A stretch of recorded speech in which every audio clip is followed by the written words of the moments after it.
Hi, I'm Gary Bankhead, underwater archaeologist. Today we are diving into a mystery that's lain beneath the River Wear for centuries. Join me as I explore a submerged timber structure first discovered in the 1980s near the picturesque village of Shincliffe in County Durham. This isn't just any old dive. I was actually asked by members of Shincliffe Local History Society to help them uncover the secrets of this fascinating site. The structure lies along the course of a known Roman road. Could it be a long-lost Roman crossing? Or is it linked to the impressive medieval stone bridge built by Bishop Scurlow in the 15th century and then later washed away by powerful floods? And there's also a chance that the timber work dates to the 19th century, possibly associated with the 1826 bridge built by renowned architect Ignatius Bonomi. Each possibility opens up a new chapter in their local history.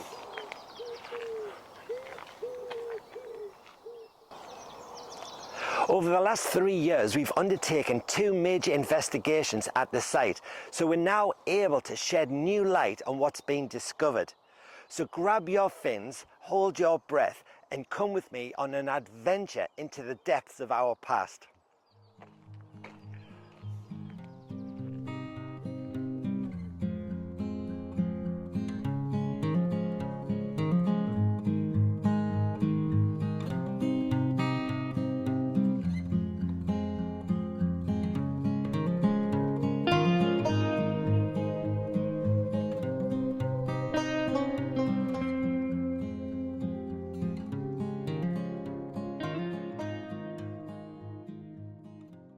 Shincliffe, a village 1 mile south of Durham Cathedral, was first recorded in AD 1085 when Bishop Carolus granted the land to the prior and convent of Durham, though evidence suggests human activity here dates back to the Bronze Age. It's also likely to be on the course of a Roman road. Over the centuries, the village became a key location for river crossings, as seen in early maps which mark the site of a late medieval bridge. In 1983, divers Rolf Michelson and Bob and Philip Middlemas, while searching for traces of a Roman crossing, stumbled upon a submerged timber structure. It's an intriguing discovery that has captivated historians and the local community alike.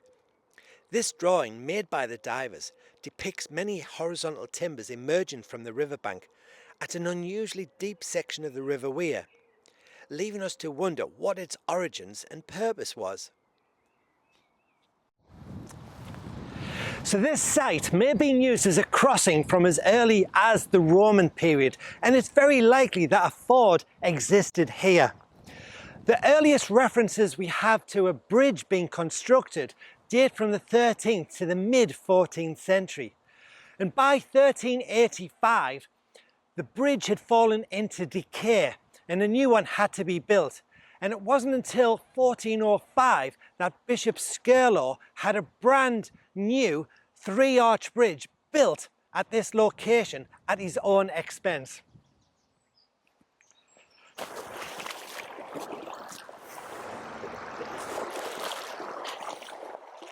So this is the site of Scurlow's late medieval bridge. However, in 1540, the bridge was damaged by floodwater and it had to be rebuilt.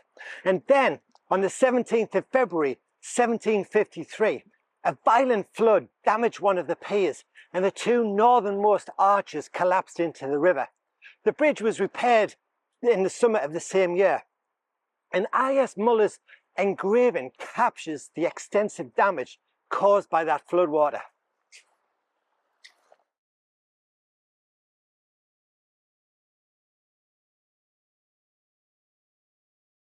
Walter Scurlow was Bishop of Durham from 1388 until he died in 1406, and Scurlow was an advisor to Richard II and also Henry IV.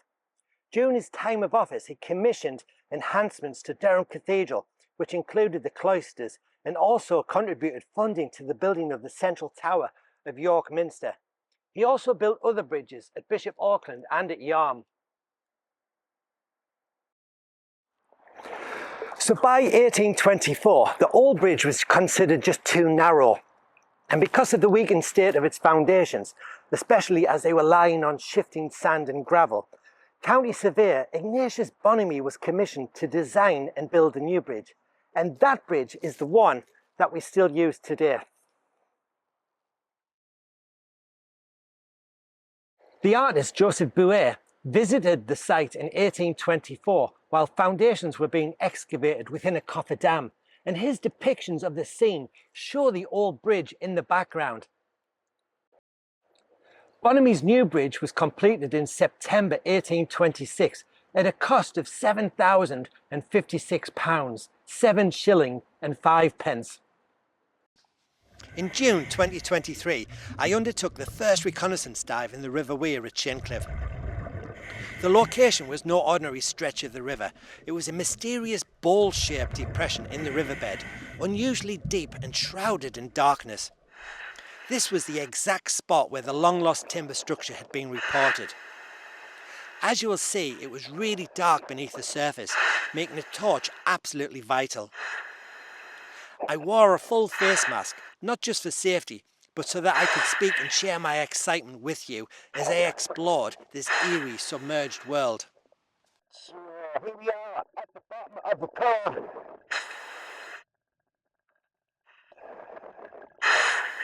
One thing I've noticed straight away are these large rectangular blocks. They're all work stone. Oh, that's another one. I think, yeah, you can see the clay marks on there. Nice rectangular clean edge. Oh, look at that one, this is huge.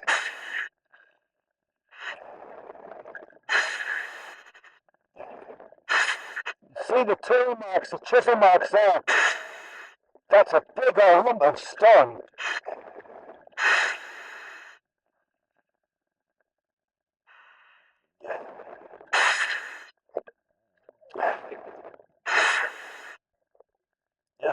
There's another one.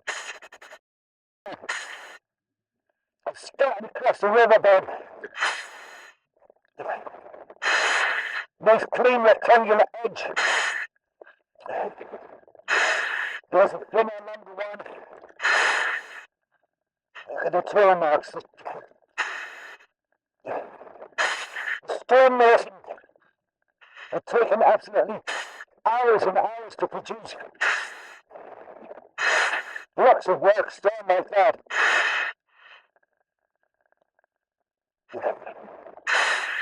Well, that's a nice one.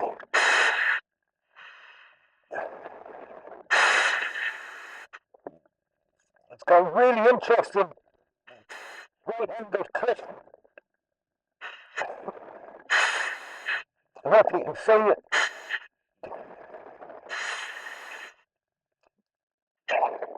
It's an unusual stone block. I'm not sure what an angled piece like that would have been used for. It's relatively thin. So I get some measurements, and I just wonder if this stone block and the others are all associated with Bishop Scalaw's original bridge. This is a wonderful bonus to find these blocks here. Very recoverable. And I just wonder if the local history society would be interested in lifting them. Only then we get to find out what things they did to the size of that one.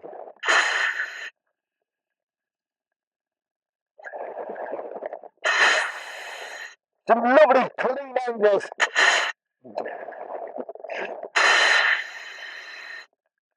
I really like that one. Some exquisite tool marking on there. But yeah, different sizes. I imagine that would be common thing for a medieval bridge.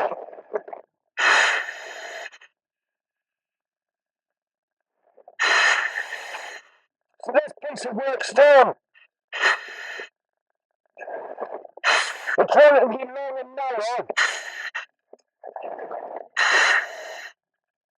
It's coming up in about 67 centimetres in length. See how wide it is. The widest part is about 22 centimetres. And that's about 12 centimetres, bit more. 15 centimetres deep. That's a nice piece. But those tail marks there are wonderful.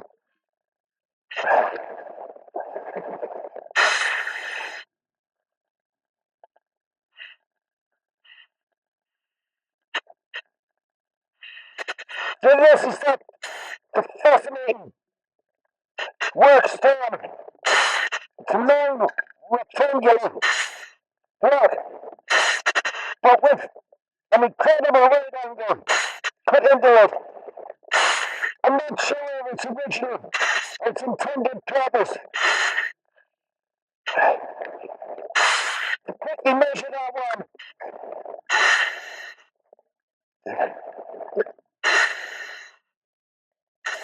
It's coming in just under 90 centimetres. About 88 centimetres.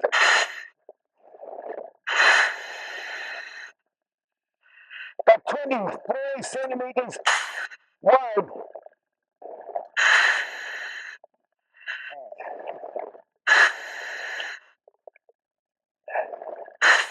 Maybe 9 centimetres. Wow. Look at that right angle. What in the world was that used for? So are these stone blocks associated with Bishop Scala's late medieval bridge? I suppose we'll only ever find out if we can lift them and analyse them in a bit more detail. But what a bonus! Incredible finds. Scattered, just scattered along the riverbed. Or more accurately, scattered in the pool.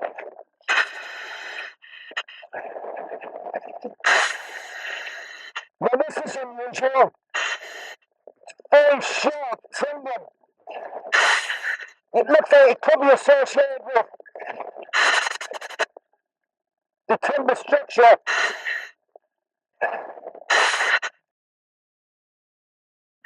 This is very big. Actually, it's massive. This is a train.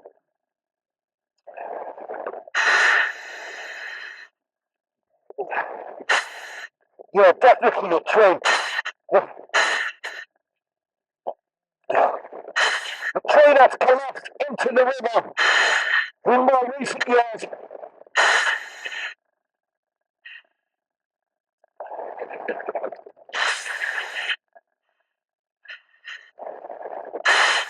The vessel, the vertical post,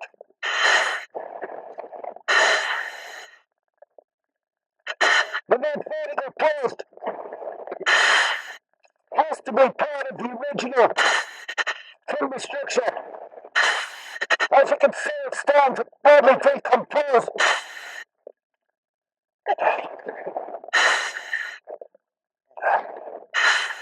But that looks like another one, just protruding out of the mud, out of the clay. Oh wow! Just to my left, just to the left of this huge tree, There's a series of posts coming up the mid-vertical, they're at a straight angle. They're emerging from the clear.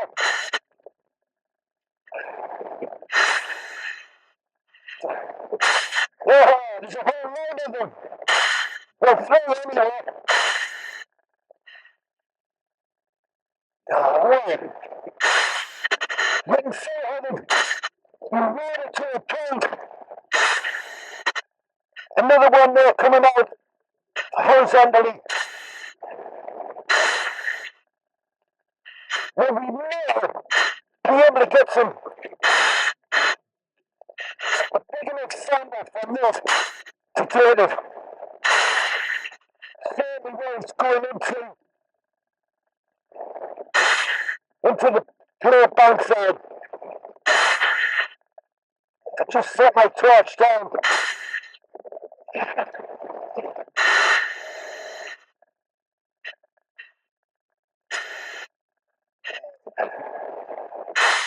don't want to kick up too much silt and lose visibility. If I just move back for a second.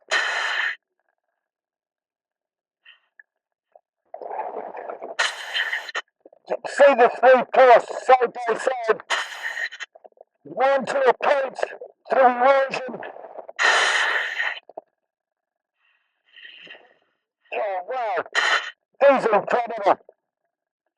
The first seen in 1983 by the Peacebridge divers. And they're still here today, 40 years later. The cable line is clear.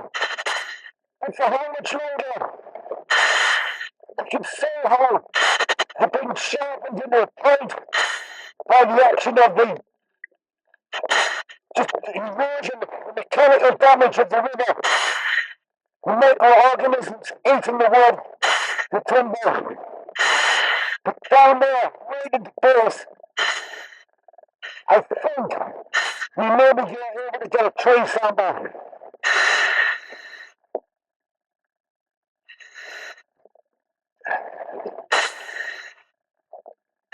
So its width is approximately 15 centimeters. Will that provide enough tree rings? Possibly.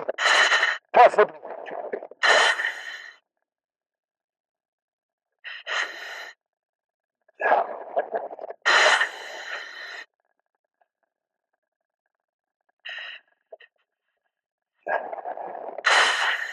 The other two to the right aren't as substantial. I guess they once were. They certainly look about the same width at the bottom.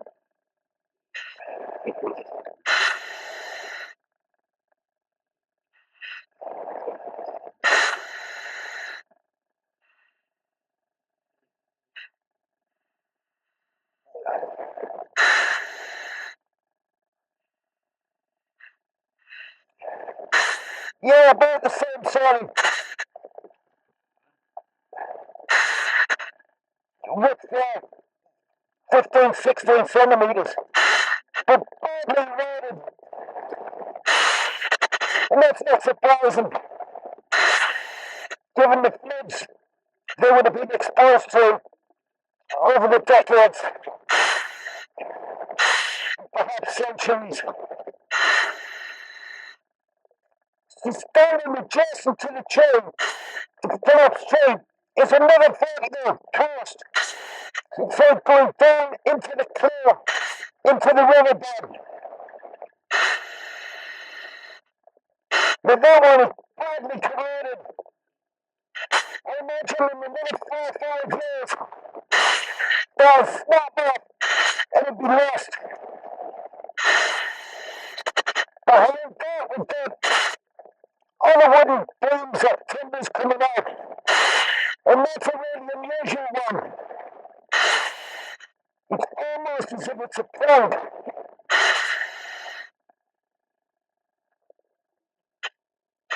Just above it, we've got a very long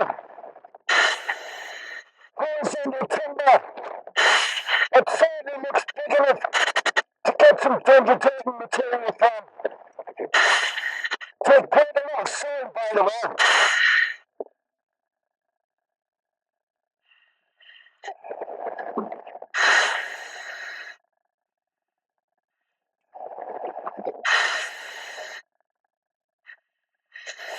Oh, this one's loose.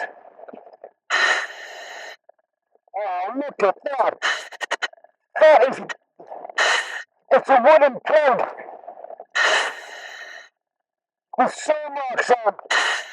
Almost coming to a point.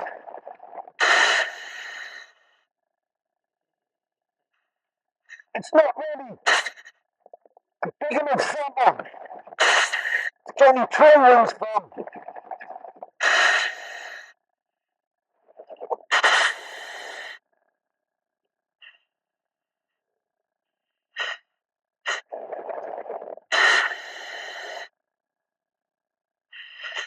Just over 50 centimeters in length.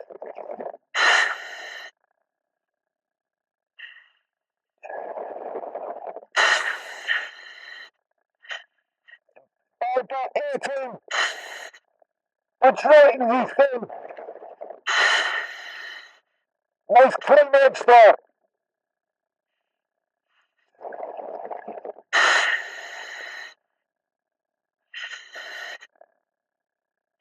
Four or 5 centimeters. Okay, so I'm going to put that back. But it looks very, very precarious. It won't take a lot to be swept away and lost.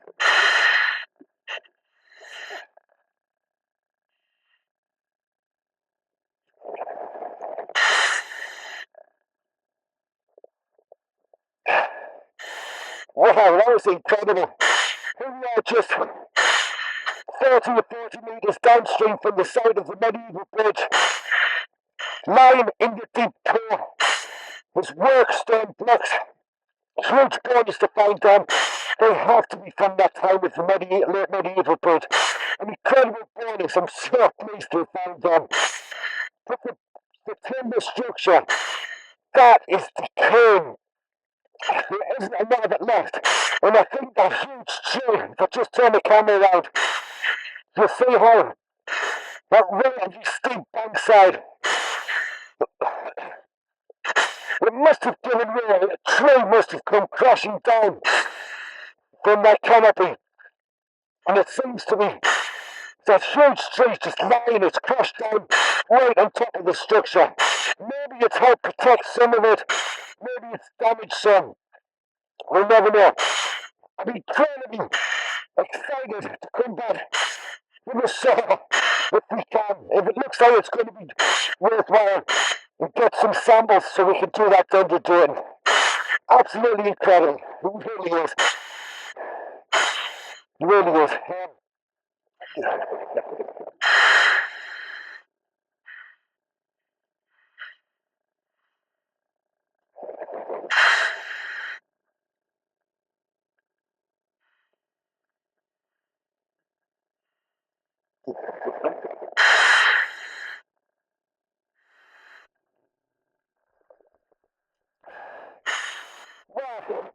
What an incredible dive. And what a mystery.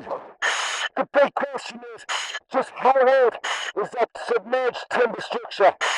Is it associated with Bonomi's temporary footbridge over the river? Or is it something much older? Perhaps associated with Scala's medieval bridge? Or even older, to the period when the Romans were here? I just can't wait to find out.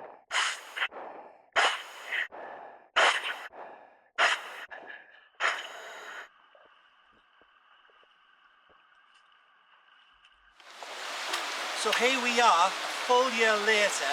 It's July 2024. We've secured the funding from the Archaeology. We've got a team of volunteers with us. I'm going to go down and just see if we can cover those timbers and send it off and get some dendrodating, okay?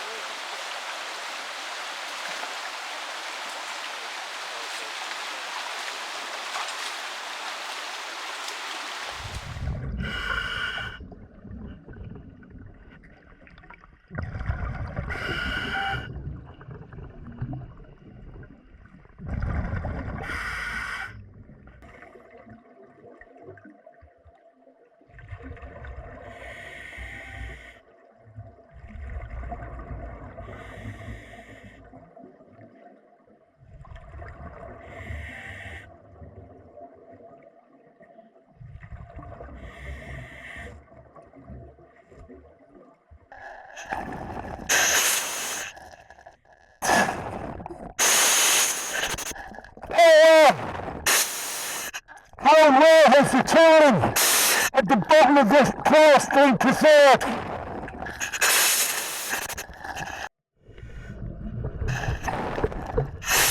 It's incredible!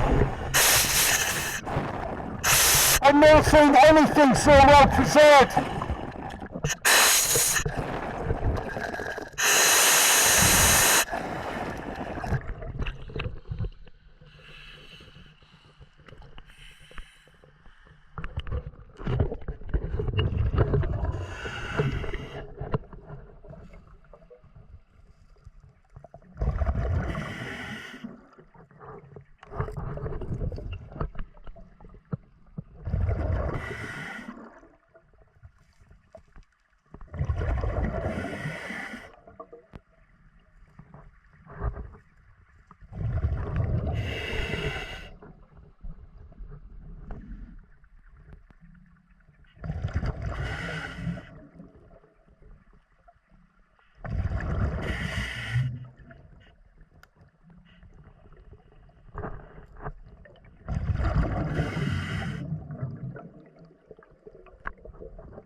In order to remove the second post, I'm going to dig down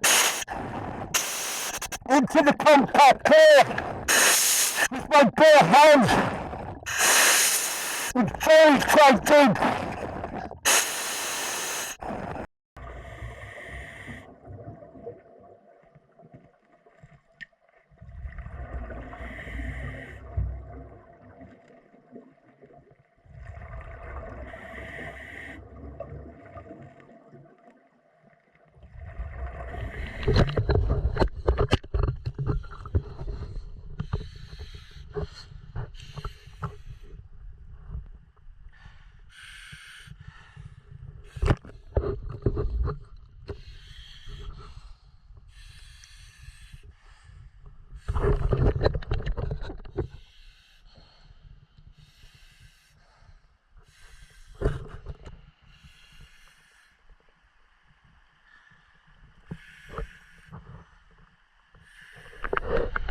Really hard getting that out, so deep. Disappointing I broke the very end, the tip of it, but I think we've got enough. That's a big enough sample to get some dating from. Surely a lot of hard work, but big decision to make now, whether we to determine how much of a segment that we cut off to send away. But well, really pleased with those two. How old are they? That's the big question. How old are they? Rotate it slightly just to... Barks on it.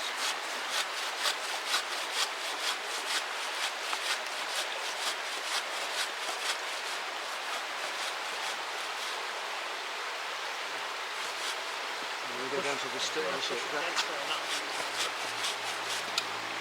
There we go.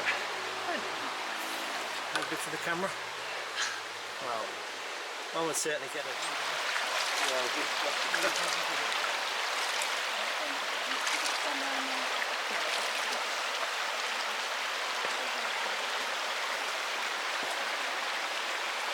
I can actually count them.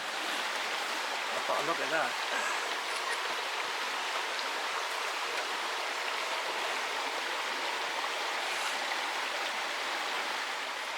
Incredible that.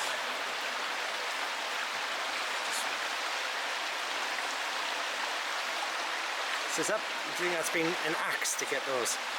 or sawn. It must be an axe, really. I would say an axe or an arm. Too smooth to be an axe. It's probably one of those double-handed. It almost looks like it's been planed, doesn't it? Yeah, do they call it an ab?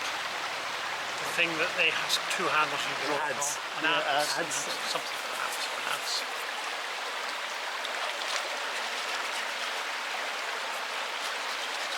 I see no other.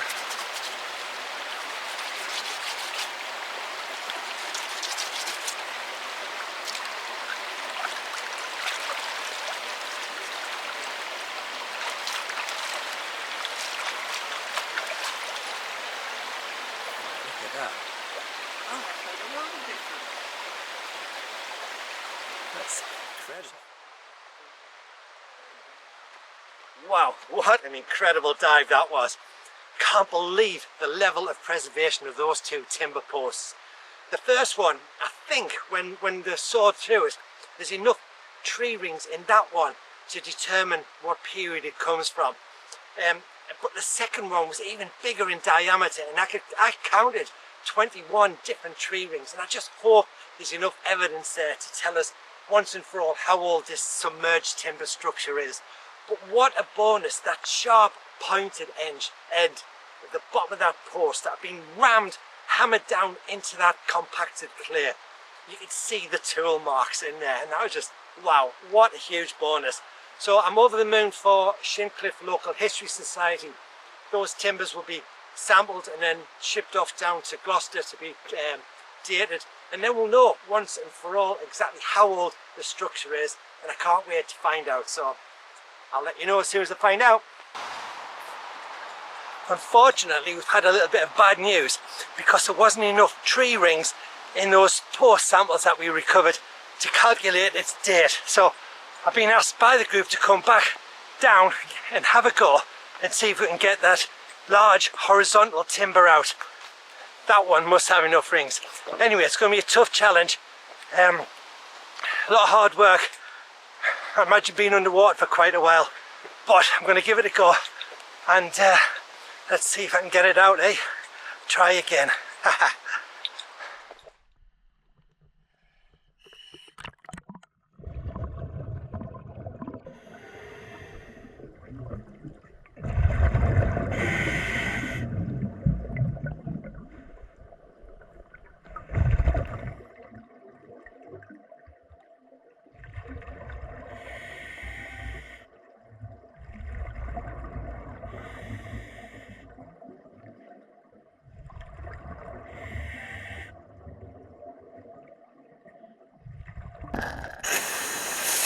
This is a really interesting rectangular block of timber.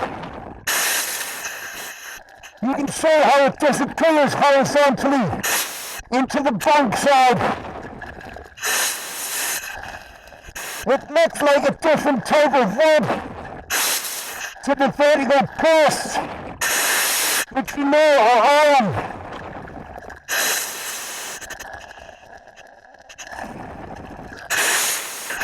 I just wonder if this is oak.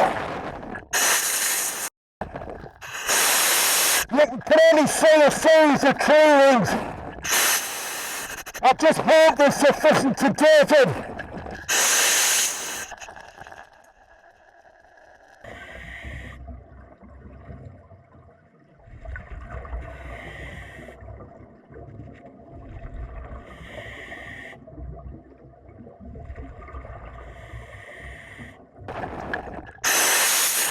Incredibly, this block of wood is really loose. It's only taken a few wiggles to release it.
given that we have plenty of air and hats on hand, we've made the decision to lift the first of the stone blocks to see what we can learn from it.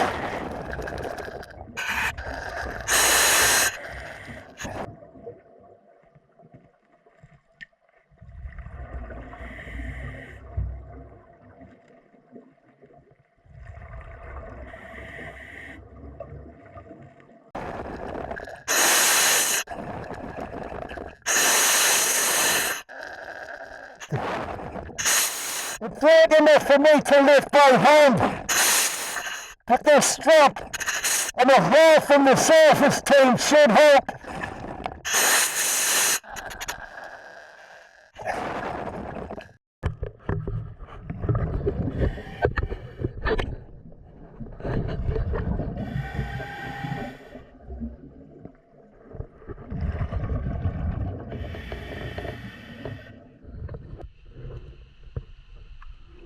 In the follow-up video to this one, we return to the riverbed and lift the remaining workstone blocks to try and determine whether or not they were actually associated with Bishop Skirlaw's late medieval bridge.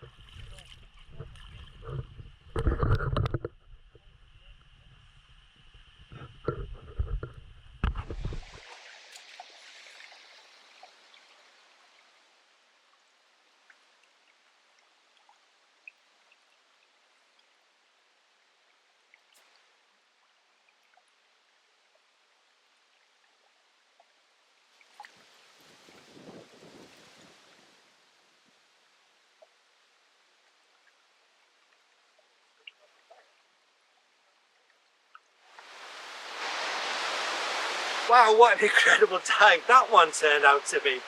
We came here this evening specifically to recover that large horizontal timber in the hope that it would have sufficient tree rings to help date it.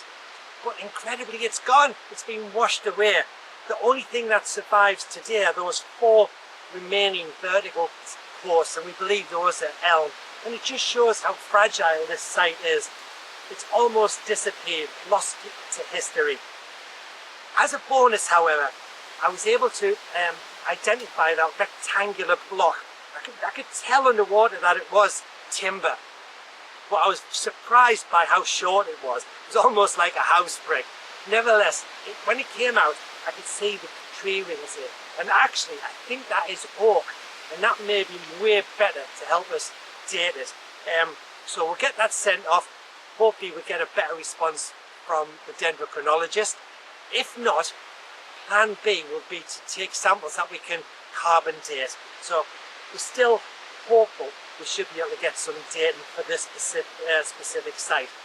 As another bonus this evening, we were able to recover one of the workstone blocks, the one with that rectangular little lip in. Goodness knows what that was used for.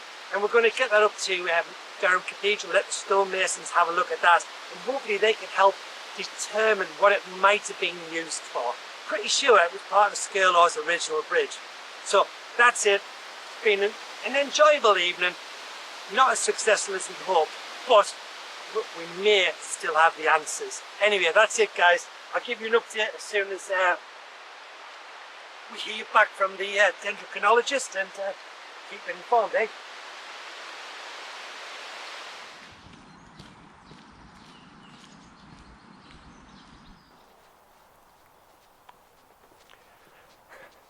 So it's been 2 years since that first dive to investigate the submerged timber structure.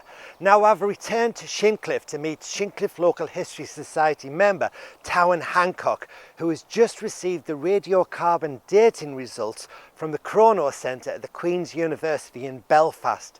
Could we be on the brink of solving the mystery of who built it and why? The answers could be closer than ever. Towan, hello. Hello there. Good to see you again. Yes.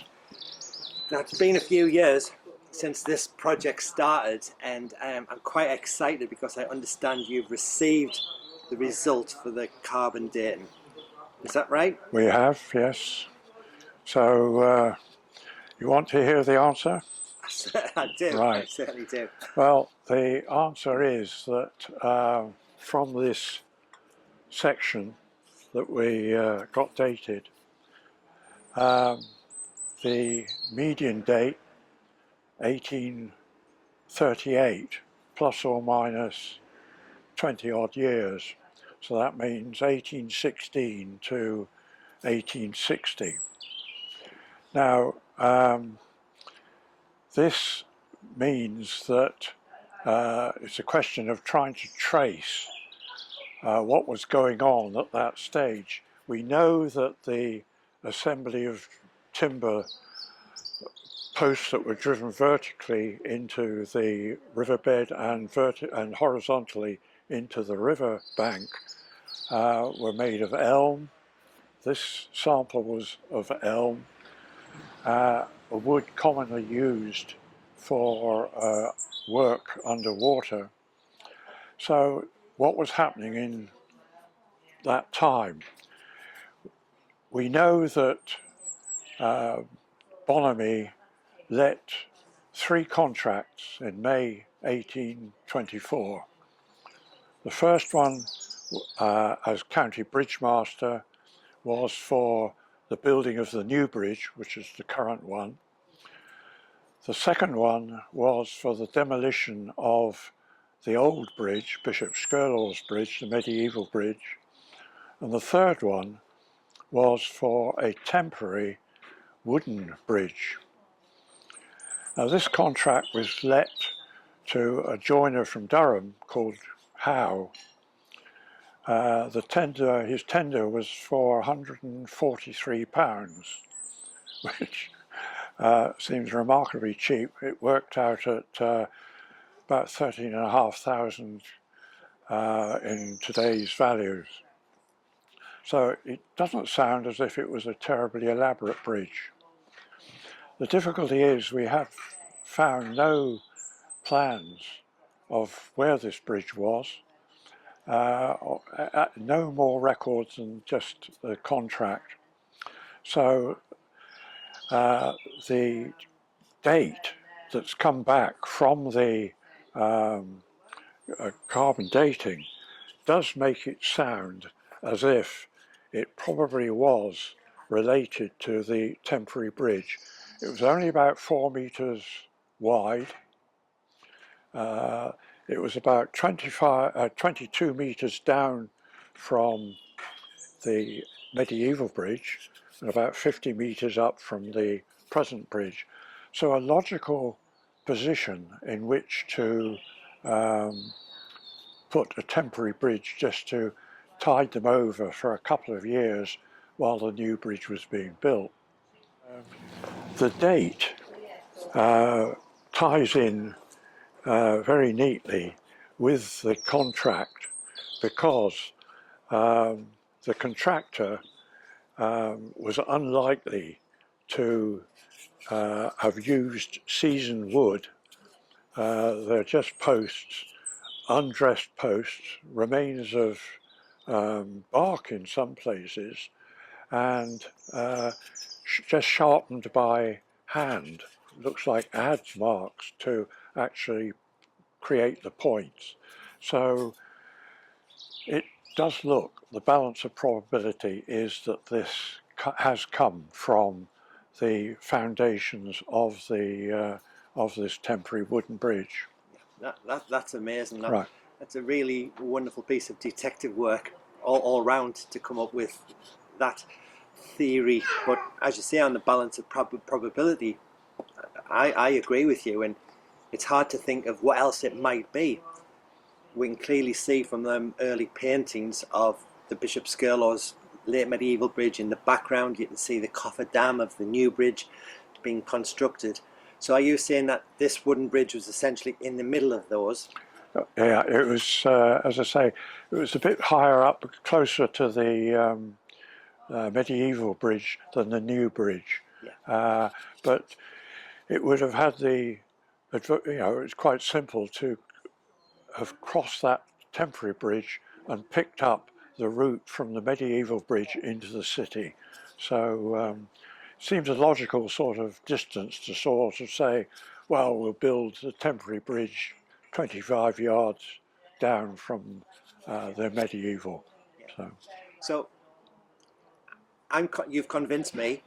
How important is it for Shincliffe itself, for the village, to know this, and essentially for the work of the local history society? Are you happy with the outcome? I'm happy with the outcome in that it solves a mystery which we've known about since 1983, when the Assembly of Timber was first discovered and recorded, and it's just been very fortuitous that we've been able to get this grant to carry out this work, to prove what it was, and that it was nothing more ancient like a Roman crossing of the river here at Shincliffe. So. Yeah. I mean, that's a very good point you mentioned in the grant, and I think it's really important that we acknowledge the work or the support from the Ark and Ark, Yes. was being really difficult to do to prove our theory. Yeah. So, well done, the Ark and Ark. Yes. But, well, Tawan, I know when we've done the dives, we discovered some huge stone blocks, and we were going to revisit those in another video. So hopefully in a couple of months' time we get a chance to speak again, and we can go and have a look at and try to determine whether or not those blocks belong to the original medieval bridge. So I'm excited about that as well. Right. So, okay, we'll see you later then. Lovely. Okay. Thank you very much indeed, Tom.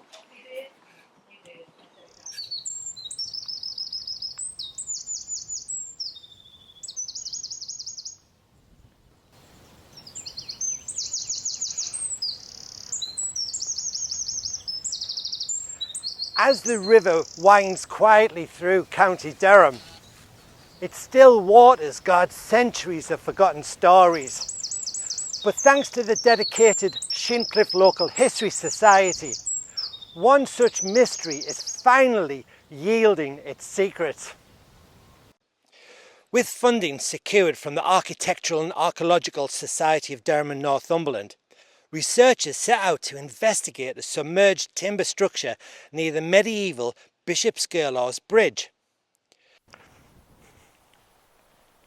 Carbon-14 dating has now confirmed what was once suspected, that the structure is indeed connected with the renowned 19th century architect Ignatius Bonomi.